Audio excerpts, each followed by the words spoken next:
Weather update as of September 14, 2023 9 a.m. Subject, possible storm system on weekend.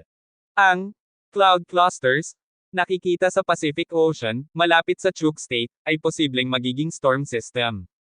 Sa initial 5 days trajectory, ito ay magiging mahinang storm system o bagyo, na posibleng papasok ng Philippine Area of Responsibility, pagitan ng September 17, at ng September 19, at ito ay nagbabanta sa Visayas, at sa Mindanao, sa September 20, o sa September 21.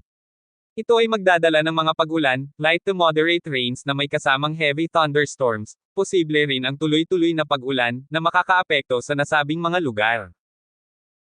Disclaimer bilang independent weather forecasting page, gamitin lamang ito bilang reference page. Donate any amount at GCash number 0945-322-4311 to improve our forecasting in the near future. Stay safe. Like, share, follow.